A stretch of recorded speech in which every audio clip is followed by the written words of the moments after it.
அனைவருக்கும் வணக்கம். பேரறிஞர் பெருந்தகை அண்ணா அவர்கள் பிறந்த இந்த காஞ்சிபுரத்தை சேர்ந்த இந்த தொகுதியை சேர்ந்திருப்பவன் தான் விஷார்கா தமிழரசன். இன்னைக்கு பேஸ்புக்ல போய் பார்த்தீங்கன்னா, அதிமுக காரங்க நம்ம திமுக மேல இருக்கின்ற வஞ்சகத்தின் காரணமா, குறிப்பா இந்த காஞ்சிபுரத்தில் ஒன்றுமே செய்யல திமுக, ஒன்றுமே செய்யல திமுக என்று ஒரு அவதூறு செய்தியை சொல்றானுங்க. நான் கேட்கிறேன், 10 வருஷமா ஜெயலலிதா ஒரு 6 வருஷமா முதலமைச்சர், எடப்பாடி 4 வருஷமா முதலமைச்சர், 10 வருஷமா இருந்தது யாரு? அதிமுக. இந்த 10 வருஷமா அந்த காஞ்சிபுரம் மக்களுக்கு பேரறிஞர் அண்ணா பிறந்த அந்த காஞ்சிபுரத்திற்கு அவர்கள் என்ன செய்தார்கள்? இப்ப பேர் சொல்ல விரும்பல. ஒரு குறிப்பிட்ட அதிமுக இப்போ பெரிய பொறுப்புல இருக்காங்க, கவுன்சிலரா இருக்காங்க, தலைவரா இருக்காங்க, முன்னாள் சட்டமன்ற உறுப்பினரா இருக்காங்க. அவங்க சொல்றாங்க, காஞ்சிபுரத்துல எந்த திட்டமும் கொண்டு வரவில்லை திராவிட மாடல் ஆட்சி.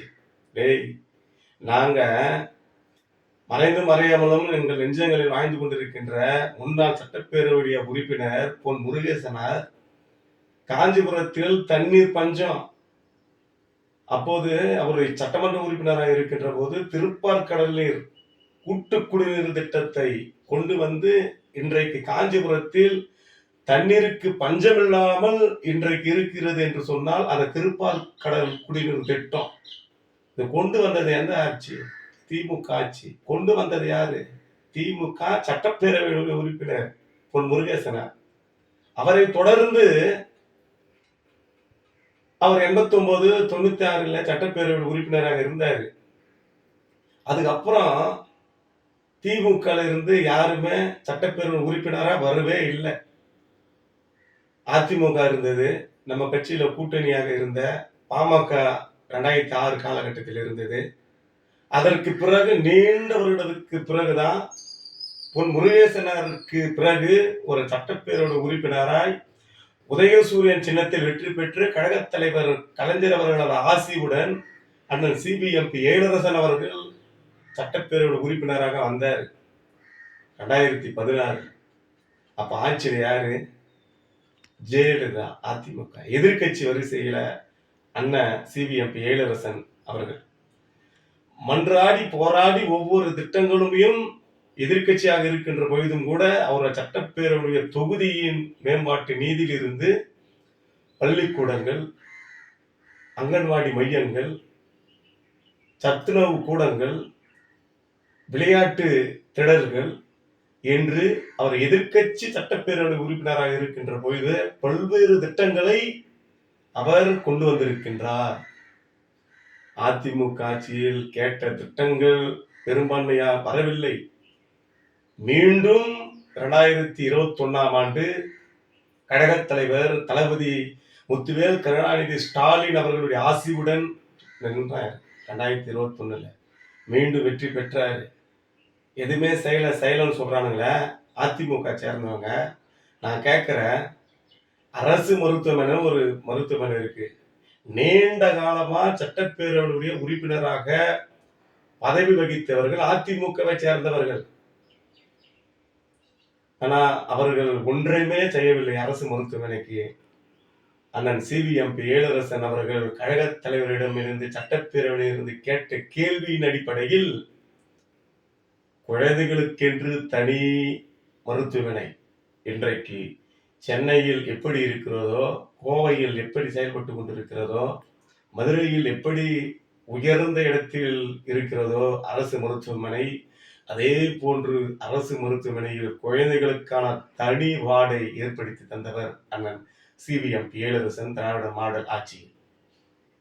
அது மட்டுமா? மருத்துவமனையில ஒரு ஸ்கேன் எடுக்கணும்னா தனியார்ல போவாங்க. தனியார்ல இருந்து 2000 3000 கொடுத்து ஸ்கேன் எடுக்கிற அந்த நிலையை மாற்றி உயர் ரகான ஒரு ஸ்கேன் வசதி மையத்தை தனியாக ஏற்படுத்தியவர் கழகத் தலைவர் தளபதி ஆட்சியில் அண்ணன் சிபிஎம்பி எழிலரசன் அவர்கள். ஒண்ணுமே செயலன்றானுங்கள. நான் கேட்கிறேன், பேரறிஞர் பெருந்தகை அண்ணா பிறந்த இந்த மண்ணு, பேரறிஞர் அண்ணாவுடைய கொடியை அதிமுக கொடி வச்சுன்னு இருக்காங்க. அவங்க என்ன செய்தாங்க? காரைப்பட்டியில புற்றுநோய் அரசு மருத்துவமனை அவர்கள் ஒன்றுமே செய்யவில்லை. இந்த இடமே என்பது ஒரு அமைதியாக இருக்கின்ற இடமாய் மாறியது.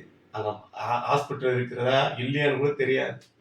இன்றைக்கு போய் பாருங்க காரைப்பட்டியில பேரறிஞர் பெருந்தகை அண்ணாவின் பெயரால் புற்றுநோய் அரசு மருத்துவமனை பல கோடி செலவில் இன்றைக்கு நவீனமயமாக்கப்பட்டு இன்றைக்கு மக்களுடைய பயன்பாட்டிற்கு வந்திருக்கிறது. அதைவிட போக்குவரத்து நெரிசல் நம்ம காஞ்சிபுரத்துல சிட்டிக்குள்ள போக்குவரத்து, நீ கோவையிலிருந்து வந்தாலும் சரி, சேலத்திலிருந்து வந்தாலும் சரி, கிருஷ்ணகிரியிலிருந்து வந்தாலும் சரி, நேரடியா உள்ள வந்து போகணும். ஆனா இன்றைக்கு எப்படி இல்லை, புறவைச்சாலை செவிலிமேட்டில் இருந்து கீழம்பிக்கு அப்படியே காஞ்சிபுரத்திலிருந்து அவுட் ஆஃப் சைடு அப்படியே வருகின்ற முதலில் திராவிடர் முன்னேற்றக்காக திராவிடர் மாடல் ஆட்சியில் அண்ணன் சிவிஎம்பி எழிலரசன் அவர்கள் கொண்டு வந்தார். அதைவிட சிறப்பம்சம், பல்வேறு நெசவாளர்கள் பயன்பெறுகின்ற வகையில் நெசவாளர்களுக்கென்று அவர்களுக்கு தொழிற்சாலைகளை அமைக்கிற வகையில் கீழ்கதிர்புரியில் பட்டு பூங்காவை ஏற்படுத்தியவர் திராவிடர் மாடலுடைய ஆட்சியின் சாதனையாய் அதை கொண்டு வந்தது. இன்றைக்கு நெசவாளர்கள் பயன்பாட்டில் வேலையில் பெற்றிருக்கிறார்கள் என்று சொன்னால் அண்ணன் சிபிஎம்பி எழிலரசன் அவர்கள் திராவிடர் மாடலுடைய ஆட்சியில் கொண்டு வந்தார். இன்னும் பெருமையோடு சொல்ல வேண்டும் என்று சொன்னால் காஞ்சிபுரத்தில் தனி பேருந்து நிலையங்கள் இல்லை. அதிமுக ஆட்சி தானே இருந்தது 10 ஆண்டு காலமா. இடத்தை தேர்வு செய்து கொடுத்தாங்களா? கொடுக்கல. ஆனா இன்னைக்கு திராவிடர் மாடல் ஆட்சியில் கழகத் தலைவர் தளபதியாருடைய ஆட்சியில் அண்ணன் சிவிஎம்பி எழிலரசன் அவர்கள் வலியுறுத்திய காரணத்தினால் பொன்னேரிக்கரையில் இன்றைக்கு பல கோடி செலவில் பேருந்து நிலையம் இன்றைக்கு அமைய இருக்கிறது. இது சாதனை இல்லையா? மேம்பாலங்கள் புதியதாக போடுவதற்கு 2 நாட்களுக்கு முன்பு பார்வையிட்டு அடிக்கல் நாட்டி சென்றிருக்கிறார்கள். இது சாதனை இல்லையா? பல்வேறு திட்டங்களை காஞ்சிபுரத்திற்கு கொண்டு வந்து திராவிடர் மாடலுடைய ஆட்சியினுடைய சாதனையாக விளங்கிக் கொண்டிருக்கிறது. குறிப்பாக நாடாளுமன்றத்தினுடைய உறுப்பினர் அண்ணன் திருவேடர் செல்வம் அவர்கள் பல்வேறு திட்டங்களை கொண்டு வந்திருக்கின்றார். அந்நியார் மகாலட்சுமி யுவராஜ் அவர்கள் காஞ்சிபுரத்தில் சிறப்பான முறையில் மேயராக விளங்கி சிறப்பான ஒரு நிர்வாகத்தை கொண்டு வந்திருக்கின்றார். புதியதாக மேயர் அலுவலகத்தை, மேயருடைய கட்டமைப்பை அவர் செய்து கொண்டிருக்கின்றார். அதைவிட சொல்ல வேண்டும் என்று சொன்னால் காஞ்சிபுரத்தில் எங்களுடைய அந்நியார் வளர்குடி குமார் அவர்கள் திராவிடர் முன்னேற்ற கழகத்தை சேர்ந்தவர். பல்வேறு கிராமங்களிலே கலைஞர் கனவு இல்லமாக இருக்கட்டும், சிமெண்ட்சாலையாக இருக்கட்டும், பல்வேறு திட்டங்களை அவர் ஒருபுறம் செய்து கொண்டிருக்கின்றார். அப்படி பல்வேறு திட்டங்களை தொடர்ந்து திராவிடர் மாடலுடைய ஆட்சி காஞ்சிபுர தொகுதிக்கு செய்து கொண்டிருக்கின்றோம். மீண்டும் உதயசூரியன் பேரறிஞர் பெருந்தகை அண்ணாவின் மண்ணிலிருந்து உதித்திட வேண்டும் என்று சொல்லி நீங்களெல்லாம் உதயசூரியன் சின்னத்தில் வாக்களிப்பீர். நன்றி, வணக்கம்.